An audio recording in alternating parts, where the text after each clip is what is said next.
অসম বংগৰ সীমান্ত গোহাইগাঁও ৰেলপথ অৱৰোধ কোকৰাঝাৰ জিলাৰ গোহাইগাঁৱত পুৱা 6 বজাৰ পৰাই ৰেলপথ অৱৰোধ কৰি প্ৰতিবাদ সাব্যস্ত কৰা সময় নিৰ্ধাৰণ কৰা হৈছিল। গোহাইগাঁৱৰ বাবুবিলত সমাবেত প্ৰতিবাদকাৰী কোচ ৰাজবংশীক জনজাতিকৰণ পৃথক ক্ষমতাপৰ ৰাজ্যৰ দাবী এই প্ৰতিবাদ আক্ৰাছু ক্ষমতাপৰ ষ্টেট ডিমাণ্ড কাউন্সিল চমুকৈ KSDCৰ সহ কেইবাটাও কোচ ৰাজবংশী দল সংগঠনৰ নেতৃত্বত আজি পুৱা 6 বজাৰ পৰা অনিৰ্দিষ্টকাল ৰেলপথ অৱৰোধ আছিল।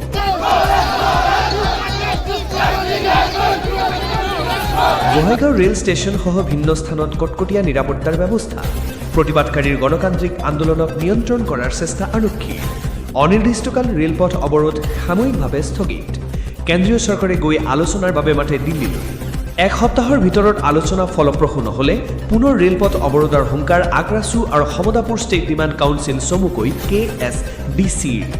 আপোনালোকে জানে যে আজি পৃথক ক্ষমতাপুৰ ৰাজ্যৰ জনজাতিকৰণ আৰু KLৰ লগত শান্তি আলোচনাৰ দাবীত আমি যি গোসাইগাঁৱত ৰেল অৱৰোধ কাৰ্যসূচী অনিৰ্দিষ্টকালীন ৰেল অৱৰোধ কাৰ্যসূচী লৈছোঁ, কিন্তু আমাৰ এই ৰেল অৱৰোধৰ কাৰ্যসূচীত ভয় খাই পেলাই অসম চৰকাৰ আৰু কেন্দ্ৰীয় চৰকাৰে ভয় খাই পেলাই জনসাধাৰণৰ উপস্থিতি চাই পেলাই যোৱাকালি ৰাতি কেন্দ্ৰীয় গৃহ মন্ত্ৰালয়ৰ উত্তৰ পূৰ্বাঞ্চলৰ উপদেষ্টা বিষয়া AK মিশ্ৰা ডাঙৰীয়াই আমাৰ সংগ্ৰামী নেতৃত্বলৈ টেলিফোনিক বাৰ্তালাপ কৰে আৰু আমাক আন্দোলন স্থগিত ৰাখিবলৈ অনুৰোধ কৰে। কিন্তু আমি তেখেতৰ এই অনুৰোধৰ প্ৰতি সন্মান জনাই পেলাই আস্থা ৰাখি পেলাই আজি আমি এই ৰেল অৱৰোধ কাৰ্যসূচী সাময়িকভাৱে স্থগিত ৰাখিছোঁ।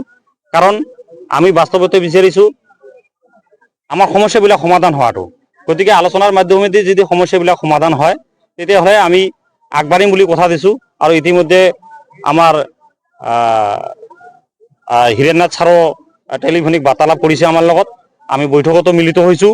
গতিকে তেখেতসকলে আশ্বাস দিছে যে এইবাৰ আপোনালোকৰ সমস্যাবিলাক যিকোনো প্ৰকাৰৰ সমস্যাৰ সমাধান কৰি দিয়া হ'ব আৰু KLৰ শান্তি আলোচনা আৰু জনজাতিকৰণৰ দাবীত এসপ্তাহৰ ভিতৰত দিল্লীত গৃহমন্ত্ৰী পৰ্যায়ত এখন আলোচনা বৈঠকৰ আয়োজন কৰি দিব বুলি আমাক AK মিশ্ৰা ডাঙৰীয়াই কথা দিছে আৰু আমাৰ পৰা ইতিমধ্যে প্ৰতিনিধিৰ নামো বিচাৰিছে। গতিকে আমি বিশ্বাস আৰু আস্থাত লৈছোঁ এইবাৰ। কিন্তু আমি ৰেল অৱৰোধ কাৰ্যসূচী আজি সাময়িকভাৱে স্থগিত হৈ ৰাখিছোঁ।